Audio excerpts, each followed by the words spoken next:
Welcome to our latest Plenty in 20.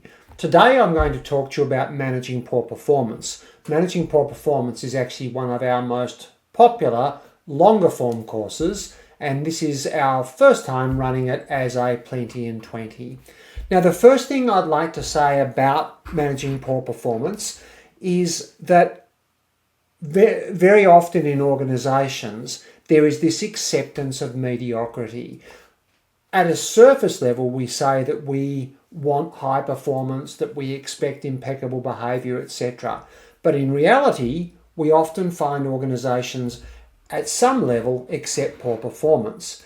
For that reason, managing poor performance is actually more about managing the way you, as the leader, as the individual's direct supervisor, the way your manager and colleagues, and the way the organisation responds to performance issues. It's more about that than it is about the performer themselves. So, for example, if you've ever confronted a performance issue but decided to let it go, if it just wasn't worth making a fuss, that's more about your style. If you've attempted to deal with it but been undermined by other managers, by your manager, etc., that's more about them than it is about the individual whose performance you're trying to manage. So for that reason, in this video, we're going to focus on all levels, including the individual, but they'll be the person we focus on last.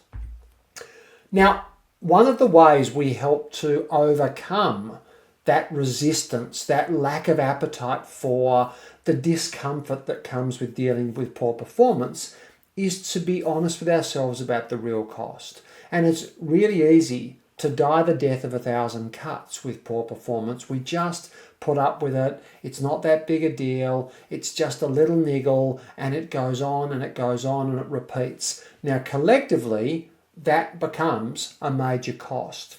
The reality isn't, and many studies have been done on the cost of poor performance, but one poor performer on a team can actually decrease the overall team performance by 40%. And we don't have to think too hard to recognise the truth in that. It's not just their performance that suffers, it's the performance of the people around them, the people that rely upon that person to do good work. It's the morale of those people who get frustrated and less motivated. It's their own discretionary effort when they recognise that making a greater effort doesn't actually get an outcome, so they subside back to a lesser level themselves. It's the impact on your time as the leader. Once we recognise that our performance of the whole team is suffering by up to 40%, we find that managers, and when they communicate that to their managers and their peers, are more willing to embrace the discomfort that comes with dealing with poor performance. There's an inconvenient truth I want you to think about. I want you to take this to heart. The inconvenient truth is that whenever poor performance or poor behaviour is not addressed, another human being suffers negative consequences. That could be the colleagues of the person who are not being treated appropriately by them. It could be the colleagues of the people who don't get the satisfaction from their own work, can't take pride in their own work because they don't feel like they're achieving what they should. It could be someone who relies upon the output of the team, whether that's internal or external. But the reality is, as soon as we accept mediocrity in either technical performance or behaviour, we are allowing another human being to suffer a negative consequence. And personally, I find that, along with the 40%, I find that incredibly motivating in getting me to say, you know what, this is uncomfortable, this is not easy, but I have an obligation as a leader to address these issues. We're going to take you through 3 steps, and this is the framework for our much longer courses. We're going to try and compact these 3 steps into the 20 minutes by covering them at a very high level. So the pace is going to be fairly fast and furious, and we're not going to deep dive in the time we have available. So the 3 steps to dealing with poor performance, and when I say performance, I mean either technical performance or behaviour. The first is to assess what is the actual issue here. That will become more apparent when we dive into it. The second step is to understand the why. Why is this happening? What's the circumstance that allows this to occur? And then the third step is the how. This is how we actually address the performance issue. So the two big issues we see in organisations, one is there's a lack of appetite to deal with things. The second is when they do deal with them, they leap straight to the third step without thinking about really what's occurring, assessing it, and then thinking about why it's occurring. They leap straight into the how. We'll leap into the what as our first step. So the first thing that is really, really important here is to think about whether you're dealing with poor performance or underperformance.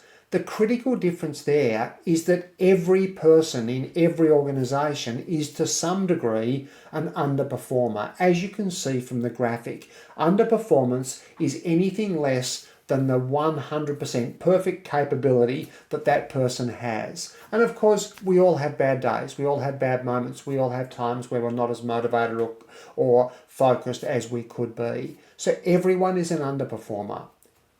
Then we've got poor performance. So poor performance is below a threshold that we're prepared to accept, that we can live with. We can live with people not being perfect, but we can't live with them being poor performers. Now, obviously, poor performance takes the spotlight, but underperformance is worth considering here. For today, I'm just going to talk about the essential difference, and with underperformance, it's about a developmental process. It's about helping people become motivated, become clear, set some goals, stretch them, challenge them, etc. It's much more a developmental process, whereas poor performance is a much more consequence-based process. So to some degree, underperformance is dealt with the carrot, and poor performance needs to be dealt with at some point by the stick. I think it's critical that you know exactly, is this person's performance acceptable? It's just not what they're capable of. And then you're going to look at the factors that are holding them back from giving their best. If it's not acceptable, then it's poor performance, and there needs to be a really clear set of expectations and consequences for not achieving those expectations. The other thing that's critical in assessing the what is to identify whether this is a technical issue, a technical performance, or a team and cultural fit. Essentially, people perform simultaneously on two planes. One is in doing the actual task, and the other is the way they operate and communicate, etc., the way they fit in with their colleagues.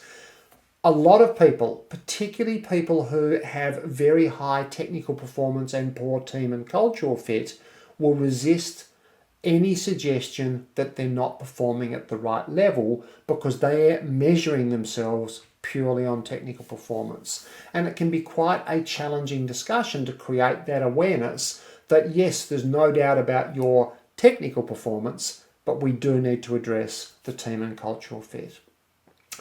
It can happen in reverse, and those people are much more likely to be very invested in the organisation, great cultural fit, love working with the people around them, and they can be a little more sensitive when their technical performance is raised because they take pride in being loyal to the team. And so you have to tread carefully around that one, but that's not a reason not to raise it. You just do it differently.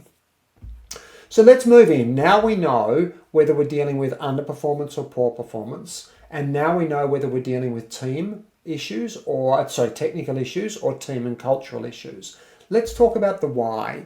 Now this is critical because the way you address the issue depends entirely on why it's occurring. We're going to look at this on 3 levels. The first why is all about the organisation, and that's the culture.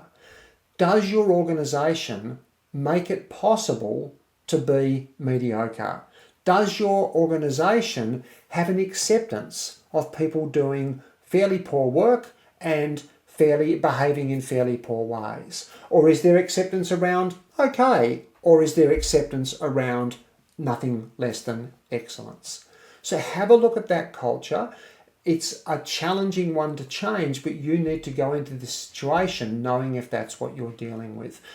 Changing that culture is a much bigger topic that we won't go into today. But you may need to talk to your manager, talk to other experts, people in culture, your peers around you, and get on the same page in terms of your appetite for dealing with poor performance.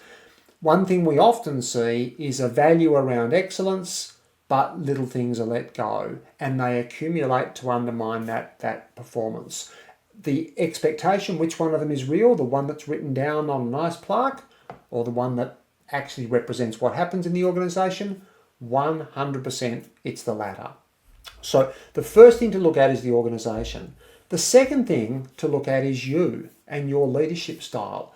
What does your leadership style do for performance? So for example, do you have a really directive leadership style where you tell people precisely what you want them to do all the time and then sit back and say, I don't know why people don't show initiative. I don't know why I have to solve all their problems for them all the time.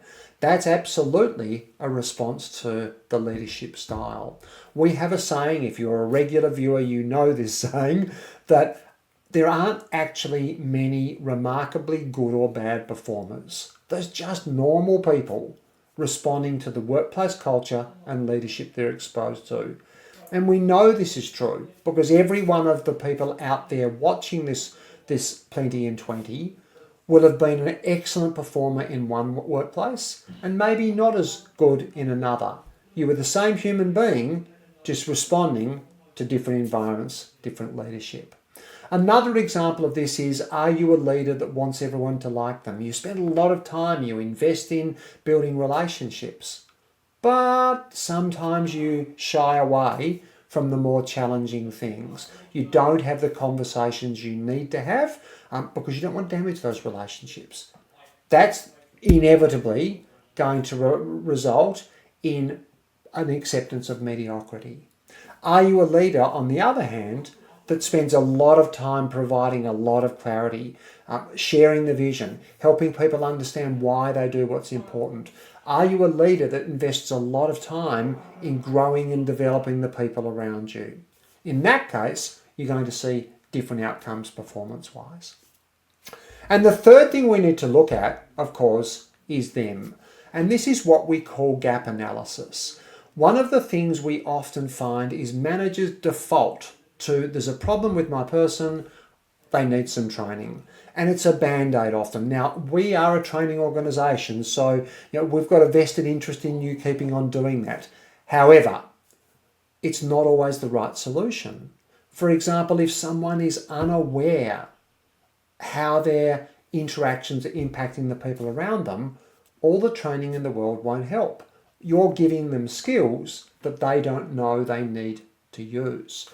If the problem is a structural one, if the organisation is structured or the tools they've got prevent them doing the job well, again, training won't work. You need to deal with that structural issue.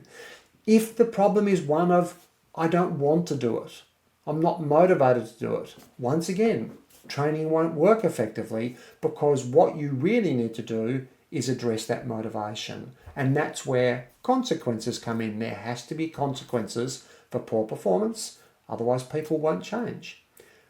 The final area is if someone just simply can't do it, they don't know how to, now you've hit the point at which training comes into its own. And a lot of issues are skill-based, and training is a great answer. But you need to be sure of that before you invest in a course and are frustrated that it hasn't achieved the outcome that you want.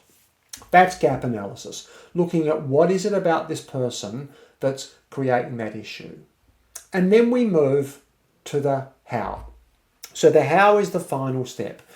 And the first answer on what to do at this stage is to look at the why. So the why will provide you with the answers. If it's around, and I'm going to go through those 3 levels quickly, if it's around culture, organisation, then you need to address it at that level. Sit with fellow managers, Come up with an agreed expectation that you'll all have each other's back around managing performance issues. If it's around your leadership style, you might need to make some tweaks.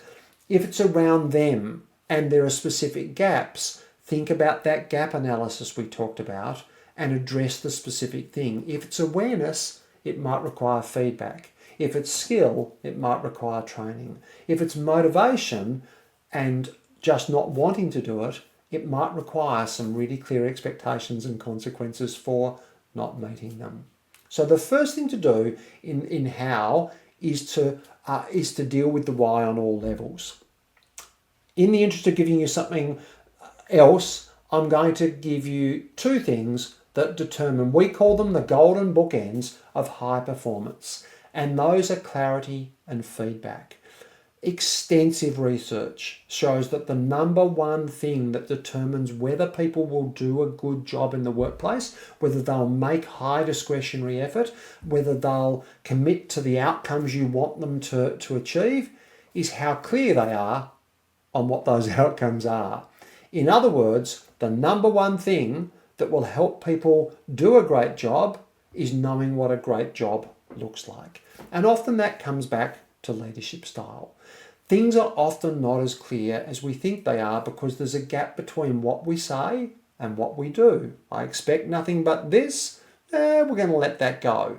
That creates a lack of clarity. Sometimes in your mind, you're really clear on what they need to do and you assume they are as well. The other thing we find is probably 95% of the times, of the time when we work with organisations, managers believe their people are clearer than they actually are. The other bookend of high performance is feedback.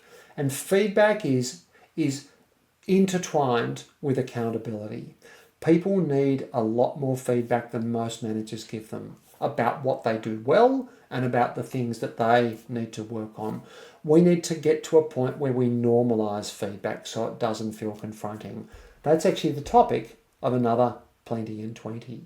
So work a lot on providing that clarity and a lot on providing feedback to each individual about how well they are performing in relation to those expectations that you've made clear.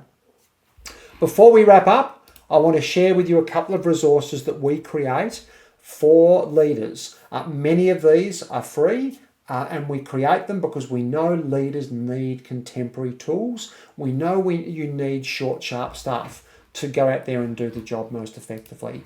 The first one I'd like to share with you is obviously the Plenty in 20. And make sure you're subscribed. Under our new format, you'll receive an update every time a new one is released, and then you can watch it on demand. If you want to dive deeper, our Authentic Leadership Program is a structured online 6-month program. It consists of 8 3-hour online workshops, some individual coaching, some self-paced stuff, and is a great way to go through a leadership development journey. Each of the modules in that are available individually, and you can see those on the website. You can use the discount code we provided there, and you'll save $500 on the registration. Couple of other free resources. If you haven't caught up with our podcast, we have a podcast called The Culture Nerds, a leadership podcast, and it's really named because we nerd out on leadership and culture. We love this stuff because we love helping leaders be all they can be to make their organisation cultures all they can be. We release an episode every week. Every second one is an audio version of our blog. So our blog is now available in 2 formats, one being a traditional written blog on our website at that link, but it will also be released as an audio blog through our podcast. Thanks for watching another Plenty in 20. I love delivering these for you and I hope you get a lot of value. Would love to hear your feedback. All the best until the next episode.